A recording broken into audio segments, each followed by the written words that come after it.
أعوذ بالله من الشيطان الرجيم. بسم الله الرحمن الرحيم. الحمد لله رب العالمين بارئ الخلائق أجمعين فاطر السماوات والأرضين باعث الأنبياء والمرسلين ثم الصلاة والسلام والتحية والإكرام على سيدنا ومولانا أبي القاسم المصطفى محمد. اللهم صل على محمد وآل محمد وعلى أهل البيت الطيبين الطاهرين المعصومين ولعنة الله على أعدائهم أجمعين من الأولين والآخرين يا رب العالمين. أما بعد فقد قال سبحانه وتعالى في محكم كتابه المجيد فأعوذ بالله من الشيطان الرجيم. بسم الله الرحمن الرحيم. يا أيها الذين آمنوا اتقوا الله وكونوا مع الصادقين. صلوات الله عليه. اللهم صل على محمد وآل محمد. آپ حضرات آگے اگر تشریف لائیں تو مجھے پڑھنے میں بہت آسانی ہو جائے گی. صلوات پڑھ لیجیے محمد والے. اللهم صل على محمد وآل محمد. اپنی حاجات کی قبولیت کے لیے امام وقت کے ظہور میں تعجیل کے لیے جہاں کے مومنین مومنات اولاد ان کی عزت مال جان آبرو کی حفاظت کے لیے جس کسی دعا کی التماس کی حاجات کی قبولیت کے لیے مجلس کی مقبولیت کے لیے بانیان مجلس کی توفیقات میں اضافے کے لیے اس مجلس سے اعضاء کی مقبولیت کے لیے بآواز بلند صلوات سنائیں.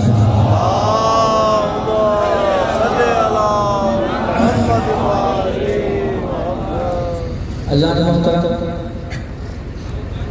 جب میں یہاں آیا تھا اور ان سیڑھیوں سے اوپر جا رہا تھا تو اس وقت میں نے کچھ اور سوچا تھا کہ یہاں خطاب کیا کرنا ہے، لیکن جب میں یہاں آیا اور ابھی منبر پہ بیٹھ کے میں نے جناب سیدہ کے القاب لگے ہوئے دیکھے تو میرے ذہن میں ایک چیز آئی جس کی طرف آپ کی توجہ بھی مبذول کرانا ضروری سمجھتا ہوں اور خطاب بھی اسی سے پورا کیجیے. یہاں سارے القاب آپ نے لکھے ہیں لیکن بی بی کا ایک اہم ترین لقب ہے صدیقہ کبریٰ. وہ یہاں نہیں لکھا گیا اور یہ ایک ایسا لقب ہے کہ جس کا میرا خیال ہے سب سے زیادہ تذکرہ ہونا چاہیے، کیونکہ اگر یہ بات ثابت ہو جائے کہ بی بی صدیقہ کبریٰ ہیں تو یہ بھی ثابت ہو جائے گا جو ان کے مقابل آیا ہے وہ سب سے بڑا جھوٹ ہے. اس لیے ضروری ہے اس لقب کا بار بار تذکرہ ہونا. مجھے معلوم ہے کہ اس لقب کو کئی افراد نے کہیں اور منسوخ کرنے کی کوشش کی ہے اور یہ اہل بیت کے گھرانے میں کوئی پہلی دفعہ نہیں ہے. آپ کے سامنے جناب امیر کی کتنی القاب جنہیں لوگوں نے دوسروں سے منسوخ کرنے کی کوشش کی. یہ الگ بات ہے کہ وہ لقب کسی سے منسوخ ہو بھی جائیں تو چیز کے بتاتے ہیں ہم وہاں کے نہیں ہیں، ہم یہاں کے ہیں.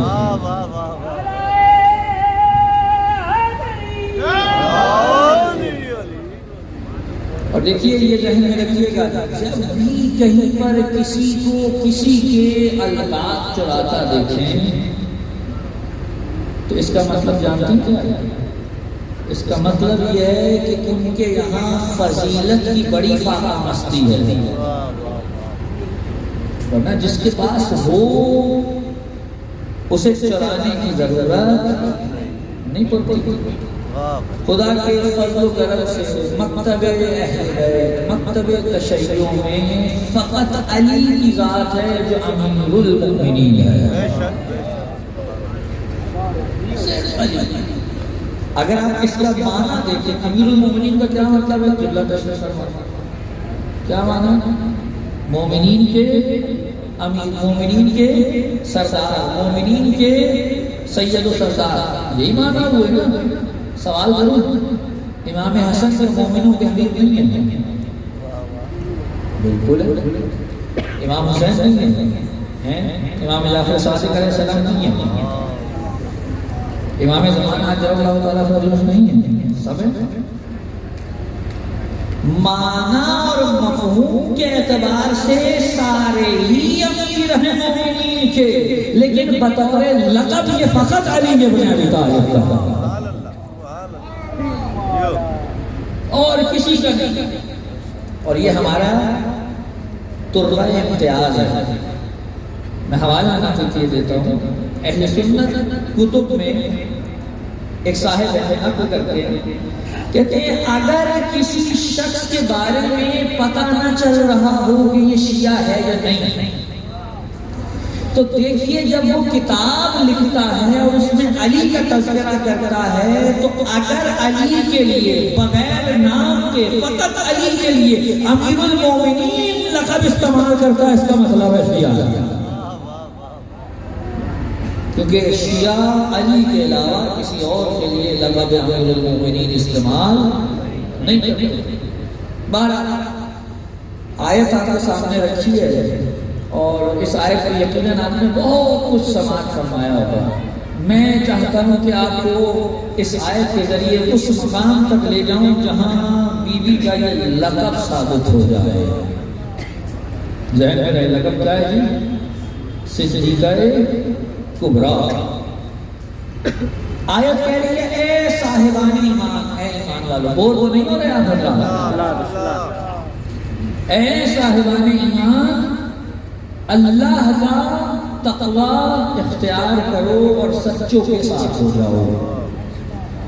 اس آیت کے پہلے جملے پہ بھی گفتگو ہو سکتی ہے، دوسرے پہ بھی ہو سکتی ہے، تیسرے پہ بھی ہو سکتی ہے. میں اس وقت پہلے دو جملوں سے صرف نظر کر رہا ہوں کیونکہ تیسرا جملہ میرے موضوع سے متعلق ہے. کونوا مع الصادقین، ہو جاؤ ساتھ سچوں کے. یہاں پر ایک لفظ آیا ہے مع، اس کا کیا معنی ہے؟ ساتھ، معیت، ساتھ ہونا. اس لفظ کو آپ یقیناً جانتے ہیں، آپ نے بہت دفعہ سنا ہوا ہے. الحق مع علی وعلی مع الحق. حق علی کے ساتھ ہے، علی حق کے ساتھ ہے. یہ جو ساتھ ہے کہ یہ علی کے ساتھ ہو، علی کے ساتھ، علی اس کے ساتھ. اور آیت بھی کہہ رہی ہے سچوں کے ساتھ ہو جاؤ. سوال یہ ہے کہ یہ جو کہہ رہی ہے ساتھ ہو جاؤ سچوں کے، یہ کون سا ساتھ ہے؟ اگر یہ بات واضح ہو جائے. دیکھیے مجھے نہیں پتا کہ آپ لوگوں کا مزاج کیا ہے، میرا یہ مزاج ہے. کل کی پرسوں گفتگو موضوع پہ رہے گی، مع ساتھ ہو جاؤ. میں یہاں آیا، مجھے دعوت کی خطاب کی، جاتے ہوئے میں نے ان سے کہا آپ میرے ساتھ چلیے گا. یہاں پہ میں نے کیا لفظ استعمال کیا؟ ساتھ چلیے گا. ٹھیک ہے جی. اب کیا ہوا، کچھ دیر کے بعد ہم یہاں سے جتنے اوپر گئے، مثال دے رہا ہوں، انہوں نے مجھے بتایا کہ کچھ مشکلات چل رہی ہیں اس علاقے میں.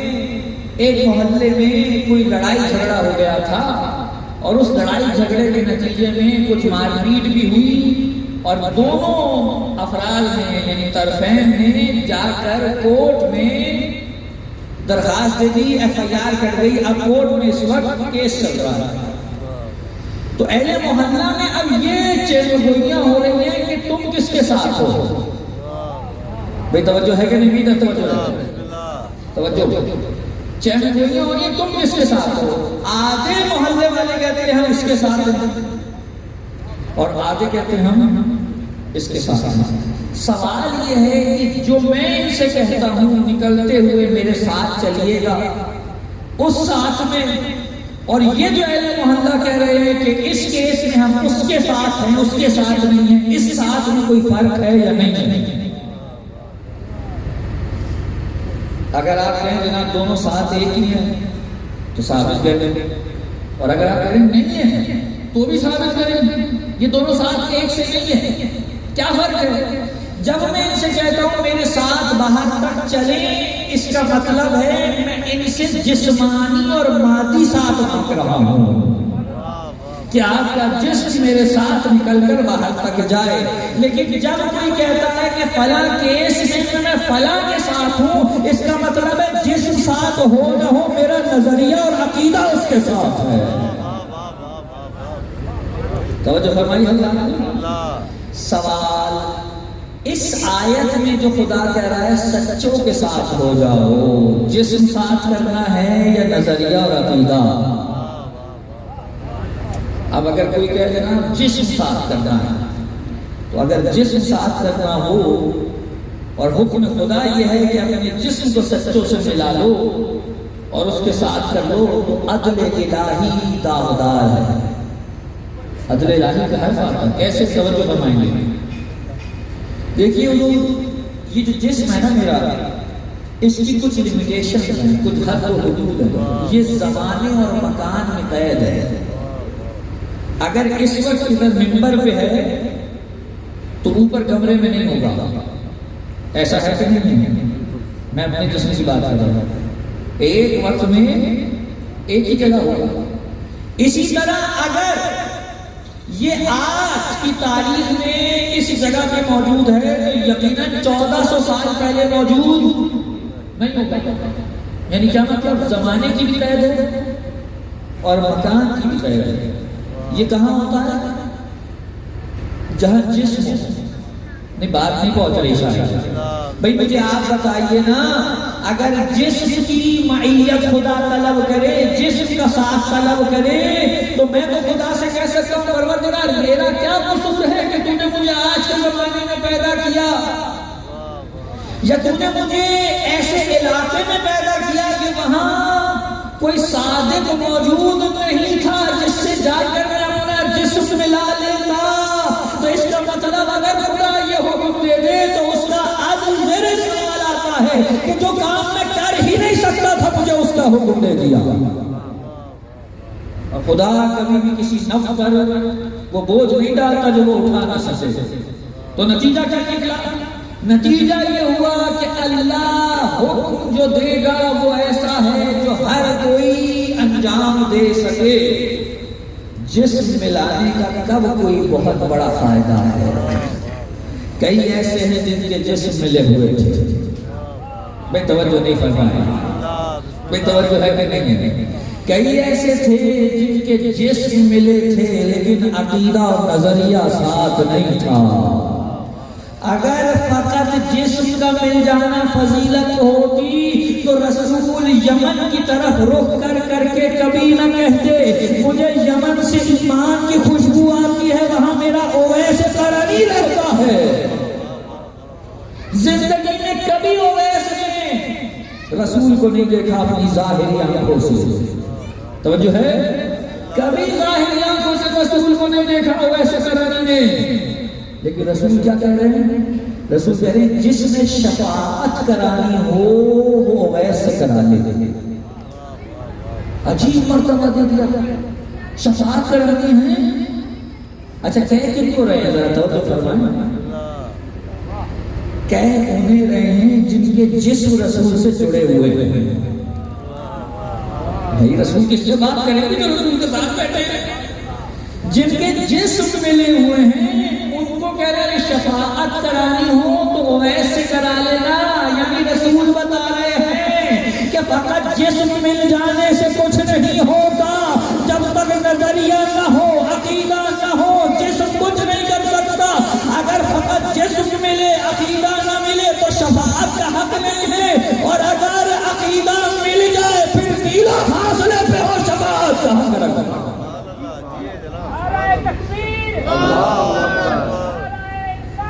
یا رسول اللہ،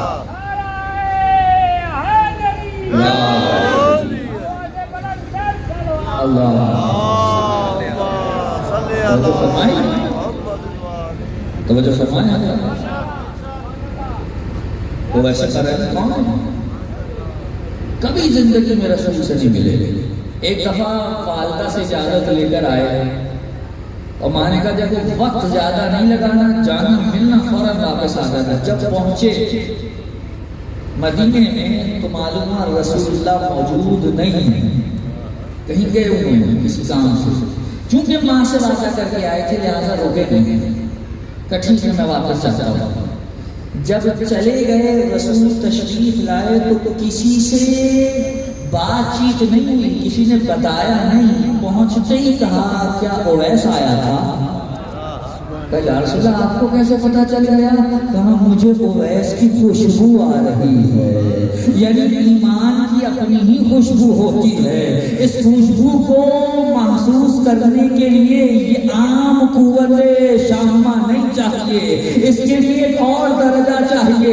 ایمان کی خوشبو کیسے محسوس ہوتی ہے؟ کوئی اور جانے نہ جانے، جو روز حدیث قصہ پڑھتے ہیں وہ جانیں گے کہ جب ایک آتا ہے تو کہتا ہے مجھے نانا کی خوشبو آ رہی ہے، دوسرا آتا ہے مجھے نانا کی خوشبو آ رہی ہے، علی آتے ہیں مجھے رسول کی خوشبو آ رہی ہے. یہ خوشبو کا آنا بتا رہا ہے. اس کو سونگنے کے لیے بھی خاص افراد چاہیے، اس کی خوشبو بھی خاص ہوتی ہے.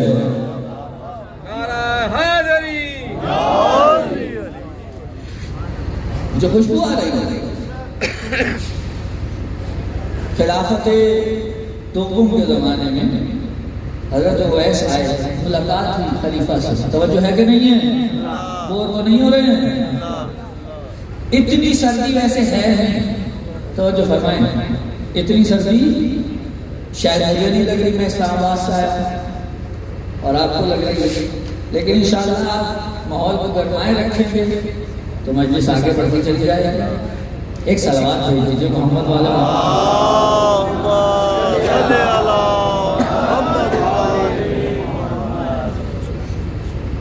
وہ ایسے کرنے آئے، حاکم وقت نے کہا دیکھو میں نے رسول سے سنا، انہوں نے فرمایا تھا کہ اگر دعا کرانی ہو، شفاعت کرانی ہو ویسے کرا دینا، میرے حق میں دعا کیجیے.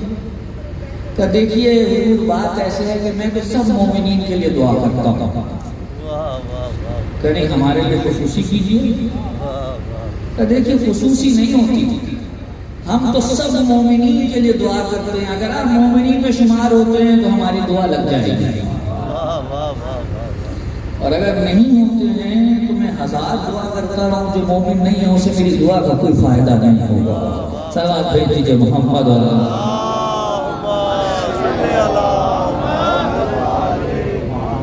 بات پہنچ رہی ہے؟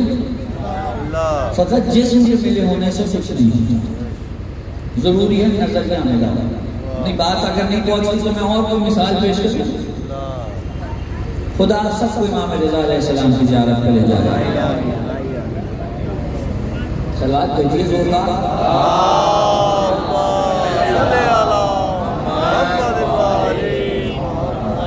آپ جانتے ہیں امام رضا کے قدموں میں کس کی قبر ہے؟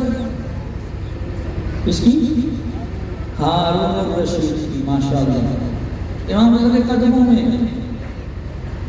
کون ہے ہارون الرشید؟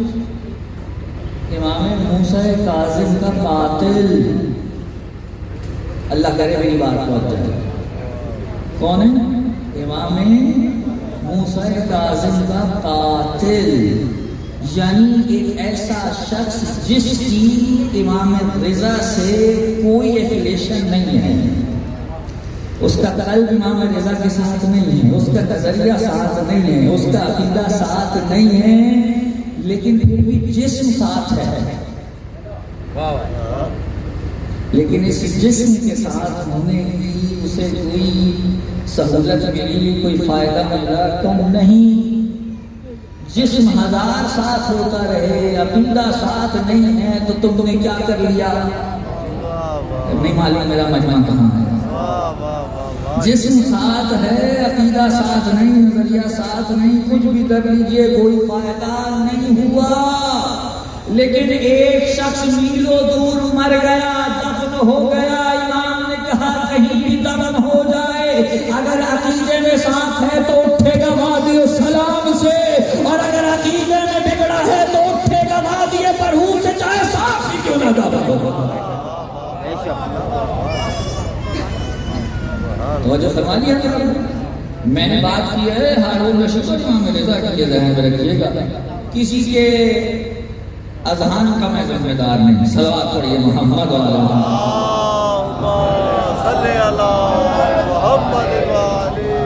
تو کس طرح سے بات واضح ہوئی؟ معیت چاہیے. معیت کون سی چاہیے؟ وہ کہ جو قلبی معیت ہو، روحانی معیت ہو. اسی لیے حضرت اویس قرنی اس مقام پر کیا مقام دیا خدا نے ان کو. جانتے کب شہید ہوئے؟ یہ کوئی تذکرہ نہیں کرے گا، یہ کوئی تذکرہ نہیں کرے گا.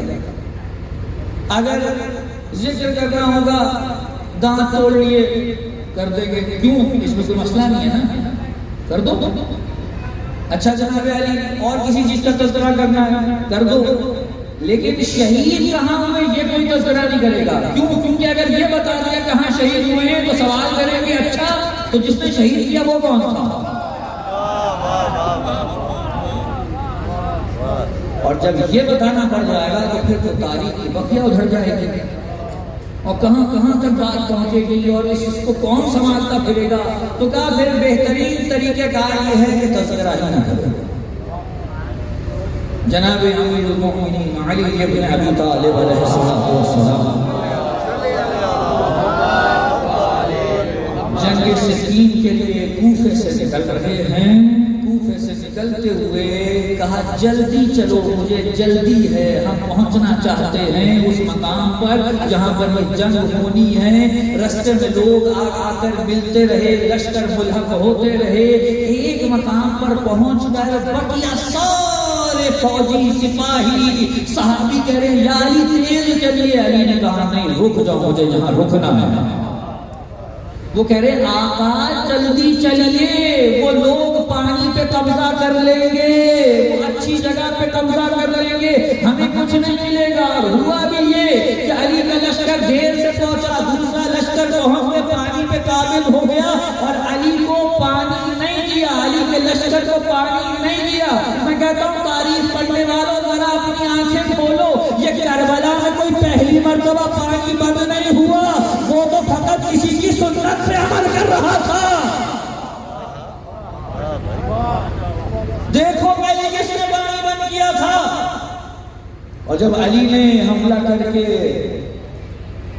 دریا کو قبضے میں کیا، نہر کو قبضے میں کیا، تو اب صحابی آئے کہنے لگے یا علی انہوں نے ہمیں نہیں دیا، ہم بھی نہیں دیں گے. کہ پھر تمہیں اور ان میں فرق کیا رہ گیا؟ پھر تمہیں اور ان میں فرق کیا رہ گیا؟ دنیا کو پتا چلنا چاہیے کوئی علی کو مانے نہ مانے تب بھی کھا بھی علی کا رہا ہے، پی بھی علی کا رہا ہے. صلوات پڑھیے محمد و آل محمد. علی ان میں سے تھوڑے نہ ہیں کہ جس کو کوئی نہ مانے تو کہہ جاؤ ہم تمہیں نہیں دیتے. علی اللہ کے نمائندے. کبھی اللہ نے یہ کہا کہ آج میں ان سارے کافروں کو رزق نہیں دوں گا جو میرا کلمہ نہیں پڑھتے. سب کو دیتا ہے. کبھی نہیں کہا میں رزق نہیں دوں گا. کیوں؟ کیونکہ وہ رازق ہے، اس کا کام ہے رزق پہنچانا. وہ کبھی نہیں کہے گا مجھے مانو گے تو دوں گا، نہیں تو نہیں دوں گا. علی نمائندہ کامل ہے پروردگار کے، کبھی نہیں ہو سکتا. وہ اپنے لیے کہیں نہیں میں ان کو نہیں نوازتا. یہی تو فرق ہے آپ میں اور مجھ میں اور ائمہ معصومین میں کہ جب ان کے در پہ کوئی دشمن بھی آتا ہے تو وہ اس وقت یہ نہیں سوچتے یہ دشمن ہے، وہ کہتے ہیں دشمنی اپنی جگہ، اس وقت آ گیا ہے تو سوال ہی ہے، اس وقت تو سوال ہی ہے. دشمن ہوگا ابھی سوال ہی ہے. کون علی جیسا ہو سکتا ہے؟ جنگ کے میدان میں سب یہ سوچتے ہیں میرے پاس بہترین ہتھیار ہوں تاکہ میں دشمن کو قتل کر دوں. علی لڑ رہے ہیں، سامنے والے کی تلوار ٹوٹ گئی. اس نے آگے بڑھ کر علی کی سخاوت کو سوچا اور سوچنے کے بعد کہا یا علی آپ سے ایک عالم میں ایک سوال ہے، میدان میں ایک سوال ہے. کیا بتا تیرا کیا سوال ہے؟ کیا اپنی تلوار مجھے دے دیجئے. علی نے یہ نہیں سوچا تلوار دے دوں گا تو لڑوں گا کیسے. فوراً تلوار اس کے ہاتھ میں دے دی. اس نے تلوار کو اٹھایا اور کہا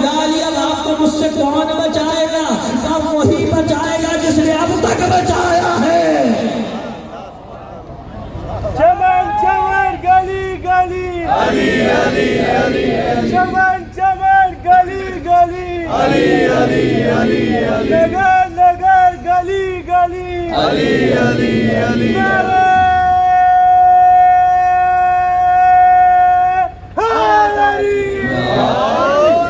تو جو ہے وہی بچایا تھا جس نے اب تک بچایا. دیوی تلوار. اور جیسے علی کے منہ سے یہ جملے نکلے ہاتھ کپا گیا. تلوار چھوٹ کے زمین پہ گری اور گرنے کے بعد اس نے ہاتھوں کو جوڑا, سر قدموں پہ علی کے رکھ کے کا کلمہ پڑھا دیا. یہ ہے علی. ایسا سچن دنیا کو کہاں ملے گا؟ علی نے روک لیا. جو ہے نا بات کیا ہو رہی تھی کہ سب یہیں رک جاؤ, کوئی نہیں جائے گا, سب یہیں رک جاؤ. دنیا آ کے کہہ رہی ہے آپ جلدی چل. نہیں, مجھے یہیں رکنا ہے. کیا ہوا کہ ابھی 1000 کا لشکر آ کے ہم سے ملے گا, نہ ایک کم نہ ایک زیادہ. قیامت ہو گئی. آپ جانتے جنگ صفین میں علی کے لشکر میں جو کوفے سے گئے تھے وہ کوئی سارے علی کے چاہنے والے تھوڑی تھے. کئی ایسے تھے جو مال غنیمت کے لالچ میں ساتھ ہوئے تھے. کئی ایسے تھے کہ جو اس لیے ساتھ ہو گئے تھے کہ علی چوتھے خلیفہ اور ہاتھ کو بیعت کر ہی لی ہے تو چلو ساتھ چلے. یہ دنیا عجیب ہے جنہوں نے یہ ماحول بنا لیا ہے کہ سارے کوفے والوں کو شیعہ بنا دیتے ہیں. سارے شیعہ تھے. وہ بھائی سارے شیعہ کیسے تھے؟ کبھی علی کے ساتھ جنگوں میں ساتھ دیا تو سارے شیعہ تھے. سوال کروں, کوفے والے علی کا ساتھ پہلے خلیفہ کے عنوان سے دے رہے تھے, چوتھے خلیفہ کے عنوان سے؟ بتائیے, کیا کوفے والے علی کو خلیفہ تو بلا فصل مان رہے تھے یا چوتھا خلیفہ؟ اگر آپ کہتے ہیں خلیفہ تو بلا فصل مان رہے تھے تو پھر یہ مت کہیے گا کہ تشیع کو ابن سبا نے بنایا ہے, اس وقت سے شیعہ موجود تھے. اور اگر آپ کہہ رہے ہیں چوتھا خلیفہ مانتے تھے تو پھر یہ نہ کہیے کہ اہل کوفہ شیعہ تھے, چوتھا خلیفہ شیعہ نہیں مانتے علی کو. تلوار پڑھ لیجئے محمد وآل محمد.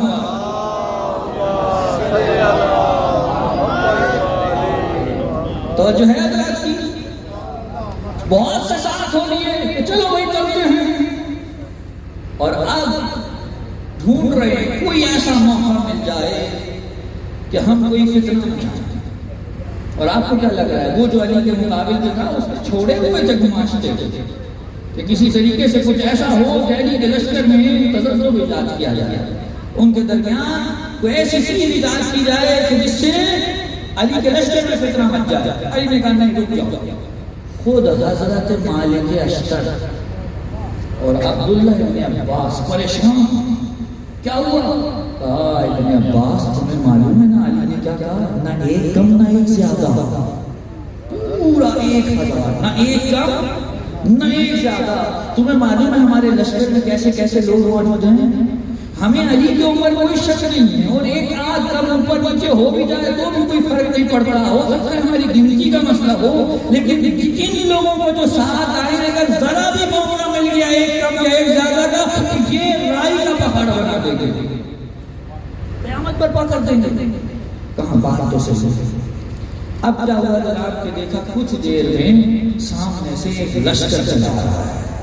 توجہ فرمائیں گے, سامنے سے ایک لشکر چلا رہا ہے. اور وہ لشکر آیا, حضرت عبداللہ ابن عباس ایک طرف کھڑے ہو گئے, حضرت مالک اشتر ایک طرف کھڑے ہو گئے, اور دونوں نے کہا تم سب ہمارے درمیان سے ایک ایک کر کے گزرو, ہم گنیں گے تم کتنے ہو. گننا شروع کیا, 1 2 3, جب ختم ہوئی فوج تو گھبرا کر ابن عباس نے مالک اشتر کو دیکھا. مالک اشتر نے گھبرا کر ایک مرتبہ ابن عباس کو دیکھا اور کہا مالک اشتر کتنے گنے؟ کہا 999. کہا میں نے بھی اتنے ہی گنے ہیں, یعنی ایک کم ہو گیا. اب پریشانی کا عالم ہے. علی نے کہا تھا نہ ایک کم نہ ایک زیادہ, یہ ماجرا کیا ہے؟ اور علی بڑے اطمینان سے ٹیلے پہ کھڑے ہیں. یہ دوڑے دوڑے بھاگے اور کہا یا علی آپ نے کہا تھا نہ ایک کم نہ ایک زیادہ, یہ تو 999 نکلے. علی نے مسکرا کر دیکھا, کہا کہ مالک اشتر اپنے عقیدے کو سنبھالو, وہ دیکھو سامنے سے ویسے کر نہیں آ رہا ہے.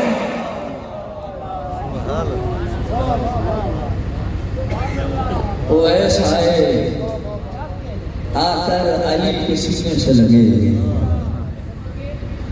اور علی نے آغوش میں لے کر کہا تمہارا انتظار تھا. جملہ کرنا، علی جیسا لشکر روک کر جس کا انتظار کرے اسے اویس قرنی کہتے ہیں. صلوات پڑھ لیجیے محمد صلی اللہ. تو یہ وہ ہیں جن کا فقط جسم نہیں ملا، جسم ملنے سے پہلے ان کا عقیدہ، توجہ ہے، ان کا نظریہ ان کے ساتھ تھا. اور جب عقیدہ اور نظریہ ساتھ تھا تو اب دیکھیے کیا ہوا. روایات بتاتی ہیں حضرت اویس قرنی کا دم جب نکلا ہے تو عالم یہ تھا کہ ان کا جو سر ہے وہ امیر المومنین کی آغوش میں تھا. ایسی موت کس مومن کو نہیں چاہیے کہ بالی پہ علی جیسا شخص کھڑا ہے، علی جیسا مولا کھڑا ہے، لیکن اس کا تذکرہ کوئی نہیں کرے گا، کیونکہ اگر کریں گے تو جنگ صفین چھڑ جائے گی. جنگ صفین چھڑے گی تو معلوم ہوگا کہ علی کے مقابل کون آیا تھا. اور پھر یہ بھی تذکرہ ہوگا کہ اچھا اب اگر جنگ ہو گئی تو کتنے لوگ مرے، کتنے لوگ قتل ہوئے، کتنے شہید ہوئے، کس کی غلطی تھی، کس کی نہیں تھی، کا سب پر پتا ڈالا. یہ ہوا عالم اسلام نظریے کی جنگ ہے حضور. اسی لیے بس آخری جملہ کہہ رہا ہوں، بقیہ وقت تو کل چلے گی آگے، وقت وہ چلا. نظریے کی جنگ ہے. آپ نے اپنا نظریہ سچوں کے ساتھ کرنا ہے. معیت ہمیشہ نظریے کی چاہیے. جنگ جمل میں علی نے کیا خوبصورت فیصلہ کیا. کیا کروں، آج انہی جنگوں کا تذکرہ ہو رہا ہے اور ضروری ہے بھئی جن جنگوں میں رسول اللہ کے ساتھ علی لڑے ان کو آج بیان کرنے میں تو کسی کو کوئی مشکل نہیں ہے نا، وہ سبھی کرتے ہیں. جو جنگیں زمانہ رسول میں علی نے لڑی ہیں ان کا محاذ یا لا الہ الا اللہ تھا یا محمد رسول اللہ تھا. جو جنگیں علی نے لڑی ہیں اپنے دور میں ان کا محاذ علی ولی اللہ تھا.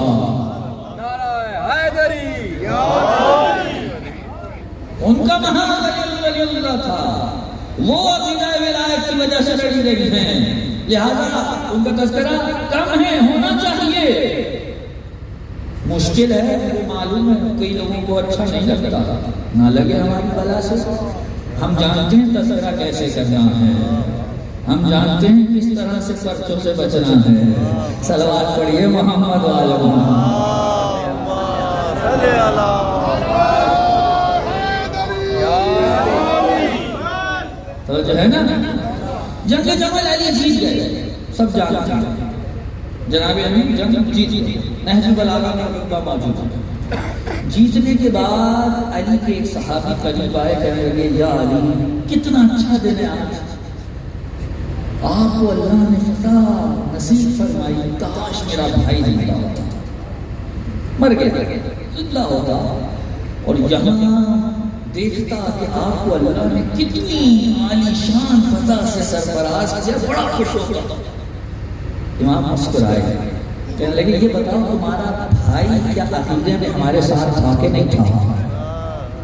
بھائی بہت اہم بات ہے کہ وہ عقیدے میں ہمارے ساتھ تھا یا نہیں تھا، اس کا نظریہ ہمارے ساتھ تھا یا نہیں تھا، وہ ہم سے محبت کرتا تھا یا نہیں تھا، وہ ہماری پیروکاروں میں سے تھا یا نہیں تھا، آپ کا محب تھا، آپ کا پیروکار تھا، آپ کے ساتھ تھا. زندہ ہوتا تو نظریے کے بنا پہ یقیناً آپ کے ساتھ ہوتا. علی نے کہا تو لو تمہارے توسط سے ہم دنیا تک پیغام پہنچاتے ہیں. جو گزر گئے ان کی کیا بات کرتے ہو، جو آنے والے ہیں قیامت تک، اگر آج اس میدان میں وہ علی کو حق پر سمجھتے ہیں تو قیامت تک آنے والے آج اس میدان میں علی کے ساتھ کھڑے بھی ہیں، علی کے رکاب میں دوسرے کے خلاف لڑے بھی ہیں. وہ ہمارے ساتھ ہیں. پتہ چلا عقیدہ کتنی بڑی چیز ہے، نظریہ کتنی بڑی چیز ہے. آپ تھے جنگ جمل میں، بتائیے. جسم تو نہیں تھا، وہی بات ہے، جسم نہیں تھا لیکن نظریہ تھا، عقیدہ تھا.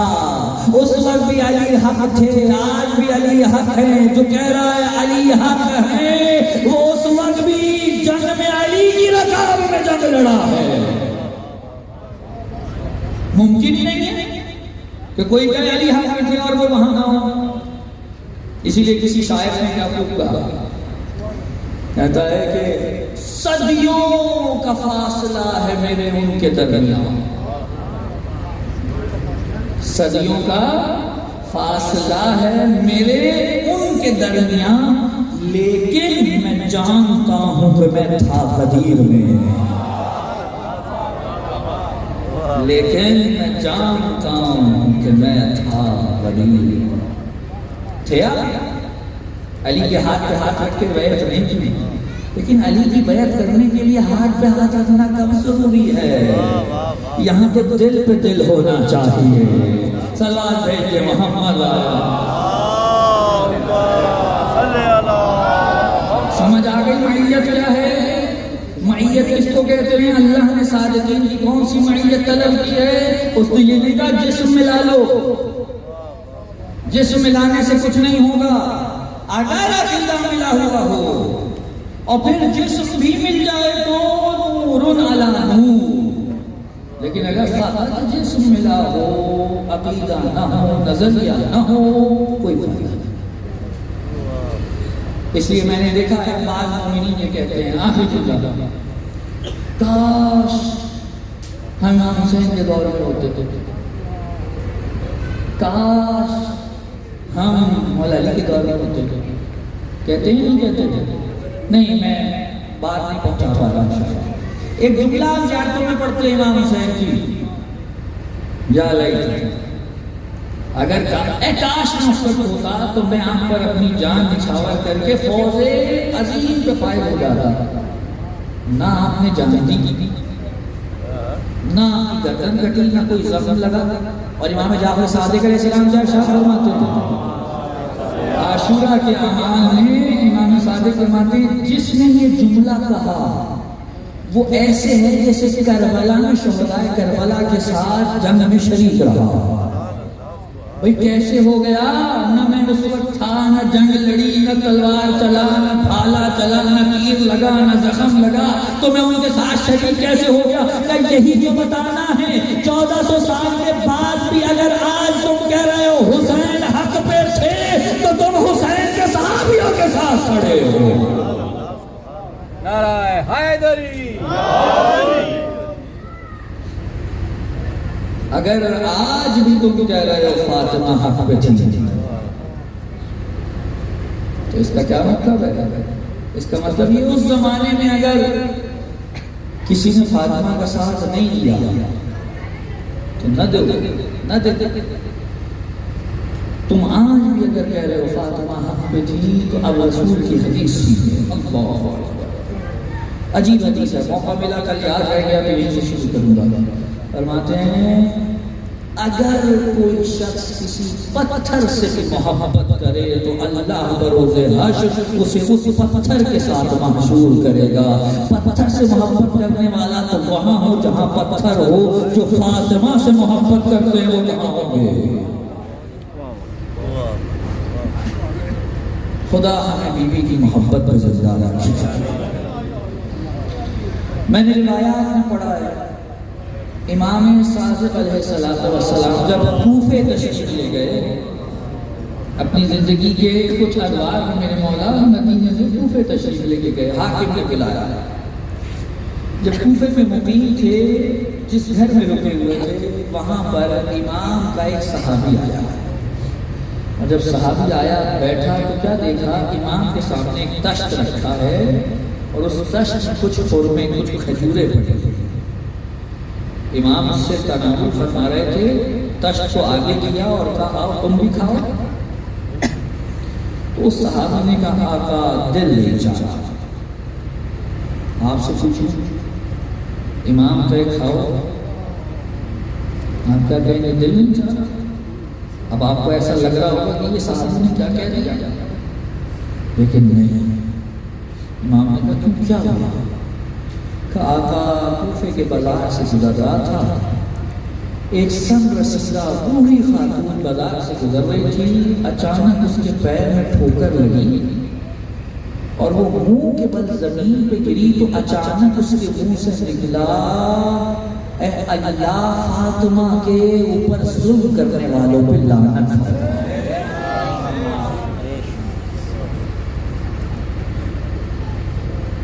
جیسے ہی اس کے منہ سے یہ جملہ نکلا، جو وہاں کھڑے تھے حاکم کے سپاہی، انہوں نے اسے گرفتار کیا، ہاتھوں میں رسیاں باندھی اور کوڑے مارتے ہوئے لے کے چلے گئے زندان کی طرف۔ یہ جملہ سنا امام صادق سے تو برداشت ہی نہیں ہوا۔ ایک مرتبہ اٹھے، کہنے لگے چلو میرے ساتھ مسجد سہلا چلو، وہاں جا کر اس مومنہ کی آزادی کے لیے دعا کرے۔ امام مسجد سہلا پہنچے، ہاتھوں کو اٹھایا کہ پروردگارا تجھے واسطہ ہو، میری دادی زہرا، اس میری دادی زہرا کی اس محبہ کو آزادی عنایت فرما۔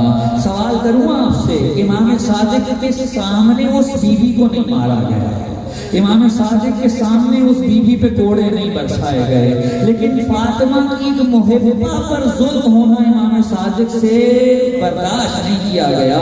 ذرا سوچئے علی نے اپنی آنکھوں کے سامنے کیسے دیکھا ہوگا جب فاطمہ الزہرا پر تازیانے برسائے جا رہے ہوں گے، جب کوئی فاطمہ کو تازیانے مار رہا تھا، کوئی بیوی کے پہلو پہ دروازہ گرا رہا تھا، کوئی آ کر تلوار کے نیام سے فاطمہ کو مار رہا تھا۔ اگر کوئی کسی کا بس نہیں چلا مجھے معاف کریں گے، امام صادق کا جملہ ہے، امام صادق کی حدیث ہے۔ ایک شخص نے پوچھا تھا آقا آپ کی دادی پہ کیا کیا ظلم ہوئے؟ جملہ سنیں گے کہ ایک لعین نے آگے بڑھ کر فاطمہ کے رخسار پر ایسا تماچا مارا کہ فاطمہ کے کان میں موجود گوشوارہ ٹوٹ کر زمین پر بکھر گیا۔ ساری زندگی فاطمہ جب تک زندہ رہی تماچے کے بعد اپنے چہرے پہ کپڑا ڈالے رکھتی تھی، کہیں میرے بچے یہ نیل کے نشان نہ دیکھیں، کہیں میرے بچے مجھ سے یہ نہ پوچھے اماں یہ کیا ہوا ہے۔ عزادارو اجرکم اللہ۔ بس آخر جملہ آپ کی رحمت تمام ہوئی۔ عزادارو فاطمہ نے بڑے ظلم سہے، بڑے ظلم سہے، لیکن پھر بھی علی کی ولایت سے ہاتھ نہیں اٹھایا، علی کے حق میں بولنے سے پیچھے نہیں ہٹی بیوی۔ روایت کہتی ہے فاطمہ دن رات گریا کرتی تھی، مسلمانوں سے یہ بھی برداشت نہیں ہوا، آگے کہنے لگے یا علی فاطمہ سے کہیے یا دن میں گریا کرے یا رات میں یا ہر وقت گریا کرتی ہیں، ہماری نیند میں خلل واقع ہوتا ہے، ہمارے آرام میں خلل واقع ہوتا ہے۔ عزادارو علی نے مدینے سے باہر بیت الحزن بنا دیا، فاطمہ وہاں جا جا کے گریا کرتی ہیں۔ ایک دن جب پہنچی تو کیا دیکھا، وہ گھر بھی کسی نے گرا دیا۔ عزادارو فاطمہ کسے روتی ہے؟ رسول کو روتی ہے، لیکن رسول کو بھی رونے نہیں دیا جاتا۔ ایک عالم دین بیان کر رہے تھے، آخری جملہ عزادارو باب مسائل میں کہنے لگے آپ سے میرا سوال ہے، کیا فاطمہ اتنی زور سے گریا کرتی تھی کہ سارے مدینے کے گھروں میں آواز جاتی تھی؟ عقل نہیں مانتی کہ فاطمہ اتنا گریا کرے کہ مدینے کے ہر گھر میں آواز جائے، تو پھر اہل مدینہ کو پتہ کیسے چلتا تھا فاطمہ گریا کر رہی ہے؟ وہ کہتے ہیں شاید وجہ یہ ہو یہاں فاطمہ گریا شروع کرتی ہو، وہاں قبر رسول کو زلزلہ آنے لگتا ہو کہ میری بیٹی رو رہی ہے، اہل مدینہ کو پتہ چل جاتا ہوگا کہ فاطمہ اس وقت گریا گناہ ہے۔ الا لعنۃ اللہ علی القوم الظالمین وسيعلم الذين ظلموا أي منقلب ينقلبون إنا لله وإنا إليه راجعون۔ پروردگار بحق فاطمہ الزہرا سلام اللہ علیہا امام زمانہ کی حضور متعجل فرما، ہمیں ان کے عوام انصار میں شامل فرما، جس کسی نے دعا کی التماس کی حاجات قبول فرما، پانی آیا مجلس کی توفیقات میں زیادہ حاضرین مجلس کی حاجات قبول فرما۔ میرے مالک جو بے اولاد عنایت فرما، جو بے گھر عنایت فرما، میرے مالک قرضداروں کو قرض غیب سے عنایت فرما، بے اولادوں کو اولاد نرینہ عنایت فرما، جو بیمار ہیں انہیں شفا کاملہ عنایت فرما۔ پروردگار کائنات ہمارے بحق سید سجا شفا کاملہ عنایت فرما پروردگار حج و زیارات کے جو مشتاق ہیں ہمیں سعادت سے بہرمند فرما پروردگار جب تک زندہ رہیں حب فاطمہ پہ زندہ رہنے کی توفیق عنایت فرما میرے مالک جب تک زندہ رہیں دشمنان فاطمہ سے ظاہر بیداری کی توفیق عنایت فرما پروردگار جب تک زندہ رہیں اہل بیت کی ولایت پہ زندہ رکھ میرے مالک جب تک زندہ ہیں امام زمانہ کے نام پہ زندہ رکھ اس دنیا سے جائیں تو لبوں پہ یا حسین یا علی کی صدا ہو شفاعت محمد و آل محمد سے بہرمند فرما لوائے الحمد کا سایہ نصیب ہو جو مرحوم ہو گئے ان کی بخشش و مغفرت فرما درجات بلند فرما میرے مالک ہماری ہزار دعاؤں کی ایک دعا ساری دنیا کی مشکلات کا حل اس دعا کی قبولیت میں ہے میرے مالک فاطمہ کے خون کے وارث کے ظہور میں تعجیل فرما دے ہم اس قابل نہیں ہیں ہمیں اس قابل بنا دے جب تیری حجت کا ظہور ہو ان کے سپاہیوں میں شمار ہو سکے بحق محمد و آلہ الطیبین الطاہرین المعصومین ایک مرتبہ سورہ ہم 3 مرتبہ سورہ اخلاص کی تلاوت فرمائیں جملہ مرحوم مومنین و مناش شہداء ملت جعفریہ اپنے اپنے مرحومین اس عزاخانے میں جو اپنی خدمات انجام دیتے رہے اب ہمیں موجود رہی انہیں شامل کرتے ہوئے باعث کے مرحومین کو شامل کرتے ہوئے اس آلکہ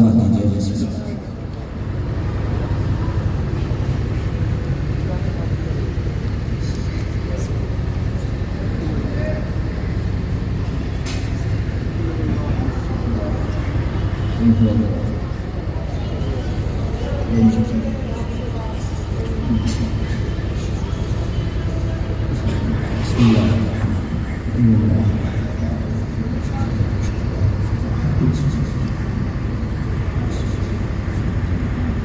ربنا تقبل منا انك انت السميع العليم بحق محمد وآله الطاهرين